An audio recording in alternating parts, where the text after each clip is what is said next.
perguntava muitas vezes como que você consegue explicar para a população esse imbróglio todo do preço do combustível.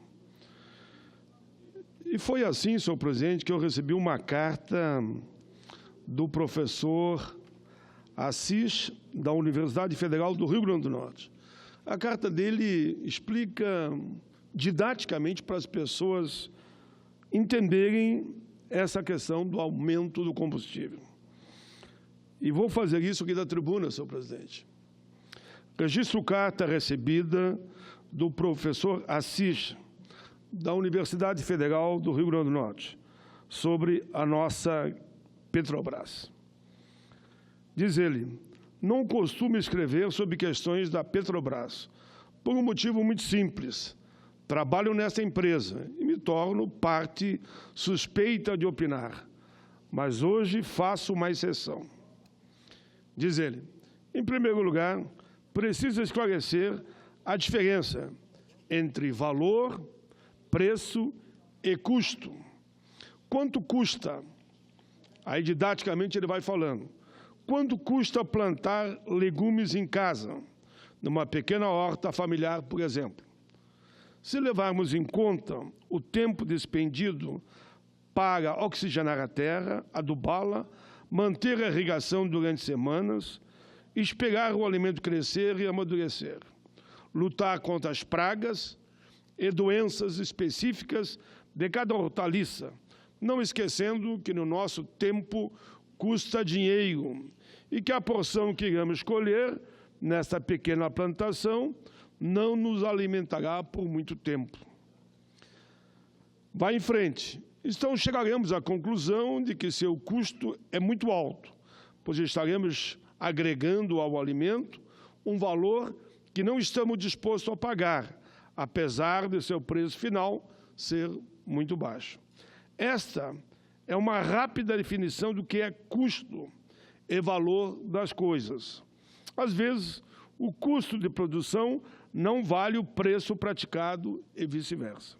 Agora entendemos que valor, custo e preço são coisas muito diferentes e que, por isso, determinam atitudes distintas numa estratégia de mercado e de vida, mas que, infelizmente, são colocadas como coisas iguais, talvez para que aceitamos mais facilmente as imposições do chamado Deus mercado. E falava hoje de manhã ainda na comissão lá para os defensores públicos.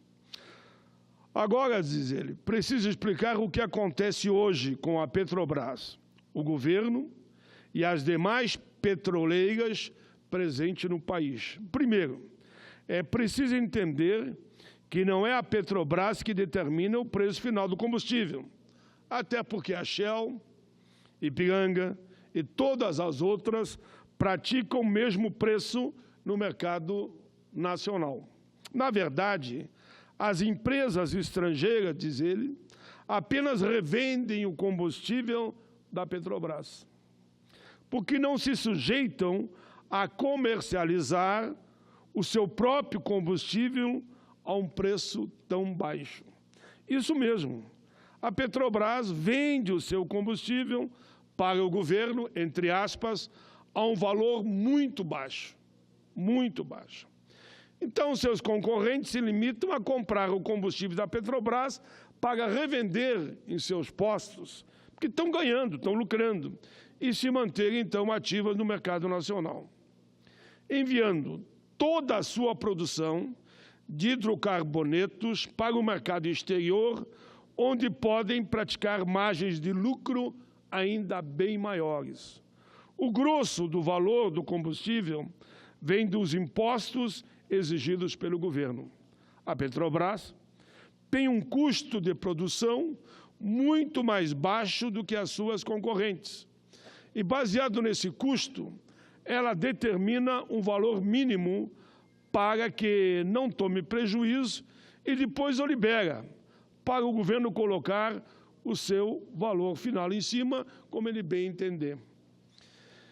E aonde cabe a desculpa de que estamos apenas seguindo o mercado internacional? Ele coloca entre aspas. Bom, essa é uma desculpa que cai como uma luva para as pessoas que não conhecem o processo e o custo real da produção do petróleo e a sua relação com o preço final. Lembro, diz ele, quando eu falava lá no início, a diferença entre custo e preço? O custo médio de produção do óleo diesel, por exemplo, é de no máximo $40 por barril. Aí que começa a ficar claro o quadro, porque eu li diversas vezes a carta. Fazendo um cálculo rápido, utilizando uma taxa de câmbio de R$ 3,70 por dólar, sabendo que um barril tem 158,98 litros, o custo médio da produção do diesel é de quanto? Fiquem perplexos, senhores e senhoras. 93 centavos de reais por litro. 93 centavos de reais por litro. Quem escreve aqui é um engenheiro da Petrobras.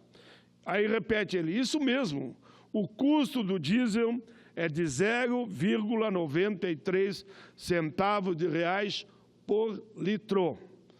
Agora ele vai didaticamente. Agora vejamos, antes das recentes negociações entre governo e grevistas, a Petrobras vinha praticando um preço médio nas refinarias de R$ 2,33, 35 de reais por litro, o que representa uma margem de lucro assim mesmo de 150%. Esta margem extorsiva é uma imposição do governo que pretende elevar os preços praticados no mercado nacional, independente de seus custos reais, a um patamar que inviabilize a Petrobras diante de seus concorrentes, que então poderia entrar e dominar o mercado nacional, praticando os preços que bem entenderem, pois as margens já estariam muito altas. Lembrem da desculpa para vender as teles e a Light. O valor do serviço deveria despencar e ser melhor prestado. Não era essa a promessa? Pois é. Hoje temos a telefonia mais cara do mundo e um dos piores serviços de telefonia dentre os países chamados democráticos. Uma vergonha. Antes da privatização da Light, seguiu-se um alucinante e covarde aumento de tarifas de energia elétrica para que se garantisse valores próximos aos lucros exigidos pelas empresas internacionais que comprariam a Light e assim pudesse agir livremente, sem que o povo percebesse o gritante aumento nas tarifas após o quê? A privatização. É isso que querem fazer com a Petrobras. E tem muita gente boa, inocente, que acredita no discurso de que essa empresa nacional é a grande vilã das nossas mazelas. Será que nunca se perguntaram por que a Shell não vende sua valiosa gasolina aqui no Brasil a um preço mais justo? Nunca pararam para se perguntar por que a gasolina que a Petrobras vende no exterior é tão mais barata que a vendida no Brasil? Como explicar essa distinção, sabendo que o custo de produção é o mesmo? Para piorar a situação, este governo vem desmobilizando as nossas refinarias e, com isso, aumenta a importação de combustíveis e a nossa dependência no mercado externo. Aí vai ele explicando. Quanto menos plantamos hortaliças, mais temos de comprar do supermercado. Lembram a analogia lá no começo que fiz? Somos autossuficientes em petróleo, afirma ele. Não é razoável que dependamos do mercado externo. O pior, que venhamos a praticar preços muito mais altos aos que se praticam no exterior. Muito mais alto. Se todo óleo diesel consumido no Brasil fosse produzido internamente a um custo de 93 centavos por litro. Veja bem, repito, 93 centavos por litro. O preço nas refinarias, mesmo mantendo uma margem de 50% de lucro, seria R$ 1,40 por litro. Valor muito inferior ao que é praticado hoje. Mas vamos em frente. Ainda que o governo não quisesse baixar a grande carga tributária que incide sobre os combustíveis, teríamos dessa forma acrescido alguns impostos que nós até defendemos, como o CID, PIS/COFINS e ICMS. Além da margem de contribuição e revenda, o preço por litro do diesel deveria chegar a cerca de R$ 2,68 por litro. R$ 2,68 por litro, mantendo todas as contribuições e o lucro de 50%. Muito mais abaixo do patamar atual, que é superior a R$ 4,00. Aí diz eles, estão entendendo como é absurdo querer fazer crer que migalhas de apenas 46 centavos por litro trariam prejuízos de mais de 10 bilhões aos cofres públicos? Não dá, de fato, para entender. Aí afirma ele, é mentira, mentira atrás de mentira, tudo baseado na desinformação entre valor, custo e preço. Mas a artimanha do governo não paga por aí. A quarta rodada de licitações do pré-sal garante baixíssimos percentuais de excedente em óleo para a União, que ficam entre 7%. Ele lembra aqui Itaim Bezinho, e 22,1% o Ibapuru. Esses percentuais são muito inferiores ao mínimo ofertado em Libra. No edital da primeira rodada, foi de 41,65%. Ele termina dizendo, agora prestem bem atenção, senadores e senadoras. Na grande maioria dos países exportadores de petróleo, a participação governamental é superior a 85%. Isso mesmo. Não é 41% como foi feito antes, ou 7% como determinou esse governo, mas 85%. Não há qualquer justificativa plausível para que os percentuais do excedente em óleo da União sejam tão baixos e tão lesivos ao patrimônio público. Ou será que estamos tão ricos que não precisamos dessa pequena fortuna? Já não basta termos abdicado de mais de R$ 1 trilhão em impostos às petroleiras estrangeiras, através da medida provisória 765 de 2017, votada e aprovada em tempo recorde na surdina escondido do povo? Reparem que essa isenção de impostos só é válida para as empresas estrangeiras. Não vale para a nossa Petrobras. Isso torna a sobrevivência da Petrobras, claro que ainda mais difícil. Como competir num mercado onde somente ela é onerada com impostos altos e ainda precisa vender seu combustível a um preço tão baixo que nenhum concorrente se submeteria? Essa greve teve, de fato, o apoio de toda a sociedade, porque estamos todos lutando por todos. Uma nação só consegue se erguer e ser respeitada com soberania. E ninguém consegue ser soberano com dependência energética e tecnologia do exterior. Estamos entregando tudo para as nações estrangeiras. Estamos entregando o futuro dos nossos filhos e netos. Já não basta o que fizemos com o futuro, já não basta o que fizemos com o nosso futuro. Reflitam a respeito. Pensar ainda é de graça. Essa é a carta que recebi do professor Assis, da Universidade Federal do Rio Grande do Norte, senhor presidente. Por fim, senhor presidente, senador Thierry Pinto, quero usar os minutos que ainda tenho para comentar que hoje é o Dia Internacional das Crianças Inocentes Vítimas de Agressão. É o dia no mundo todo, 4 de junho. Em agosto de 82, a Organização das Nações Unidas estabeleceu 4 de junho como Dia Internacional das Crianças Inocentes Vítimas de Agressão. A decisão de reservar um dia para refletirmos sobre o sofrimento das crianças vítimas de agressão surgiu a partir de um fato histórico que marcou aquele ano de 1982. A Guerra do Líbano, travada entre Israel e as forças palestinas, situado no sul do Líbano, particularmente a Organização pela Libertação da Palestina. No dia 4 de junho daquele ano, 2 dias antes do início oficial do conflito, Beirute foi fortemente bombardeada pelas forças contrárias. Milhares foram os mortos indiscriminadamente.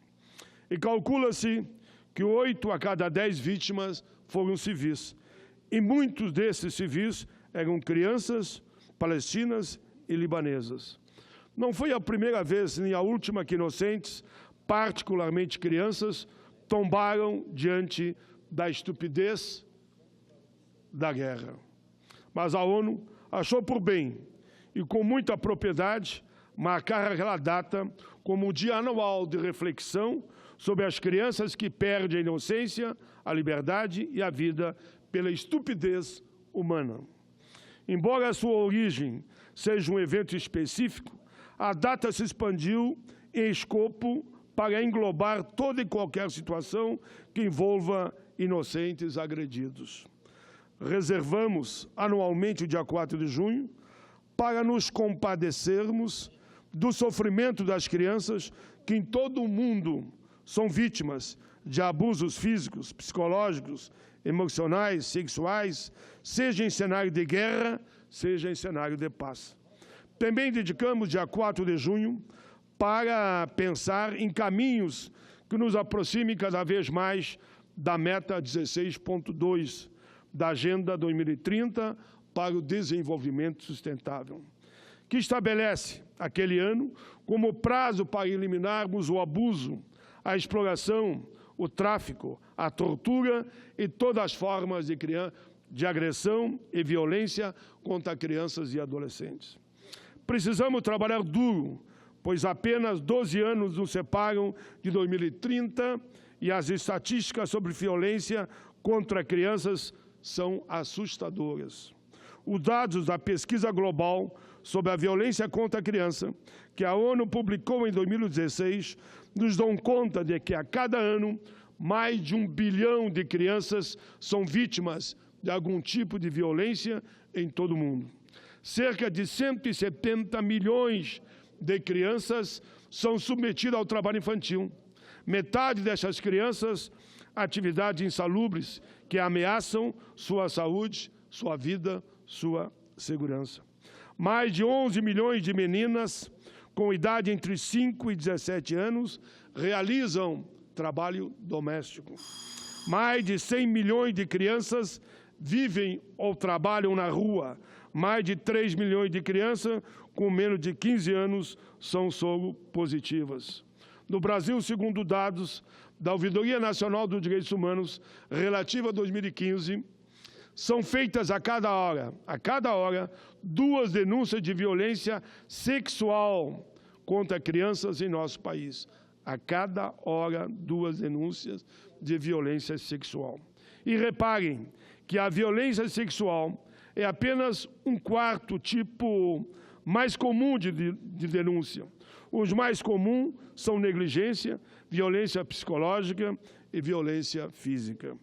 Esses são apenas alguns dos dados que comprovam, em primeiro lugar, que a violência contra a criança ainda é um problema gravíssimo, muito grave em nosso país. Em segundo lugar, a necessidade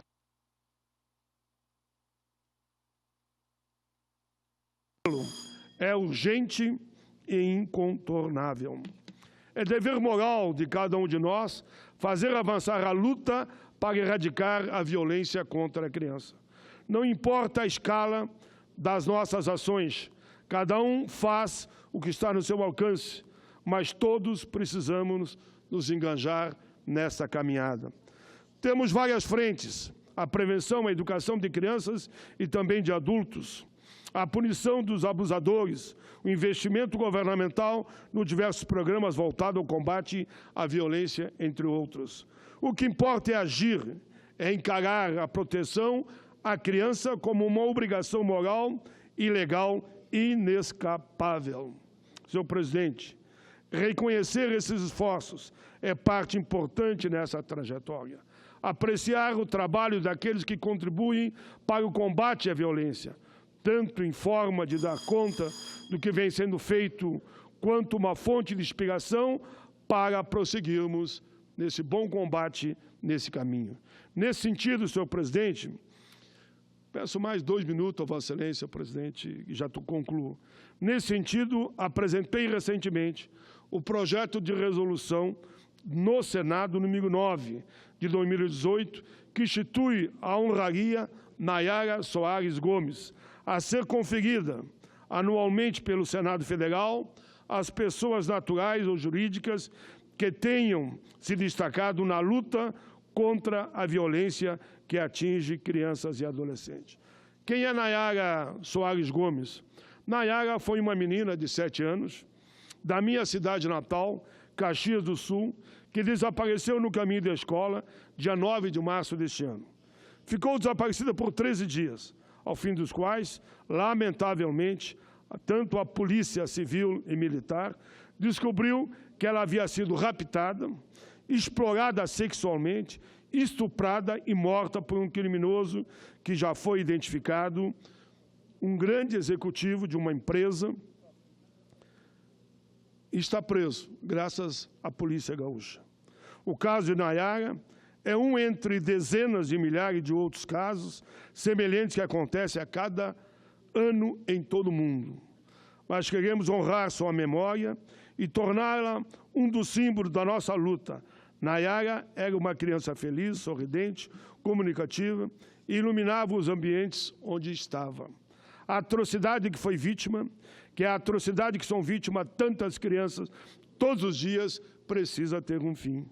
A honraria que pretendemos instituir, batizada com o nome de Nayara, será uma das formas de reconhecimento do trabalho das pessoas e entidades que lutam para que essa atrocidade tenha um fim.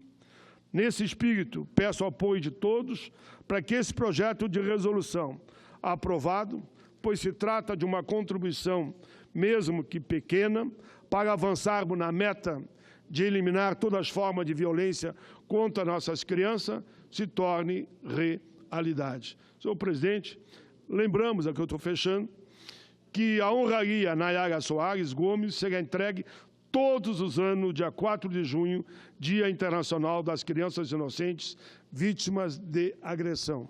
Eu quero cumprimentar aqui São Leopoldo, que já instituiu lá o Prêmio Nayara. Quero cumprimentar Tramandaí, que vai instituir, e quero fazer uma provocação positiva a todas as cidades do Brasil, para que na Câmara de Vereadores aprovem também a honraria Nayara Soares. É um diploma que em cada cidade será dado para aquelas pessoas que se destacarem na luta, na meta de eliminar todas as formas de violência contra nossas crianças.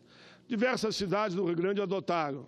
Eu espero que um dia eu possa vir à tribuna dizer que toda a cidade do Brasil, via uma iniciativa de qualquer vereador, é só apresentar e todo ano, no dia 4 de junho, nós estaremos entregando o prêmio aqui no Senado e vocês estarão entregando, quem sabe nas Assembleias Legislativas e também nas Câmaras de Vereadores. Prêmio Nayara. Uma luta de todos contra a violência às crianças, contra a exploração sexual, contra todo tipo de violência que atinja as crianças e adolescentes. Obrigado, senador.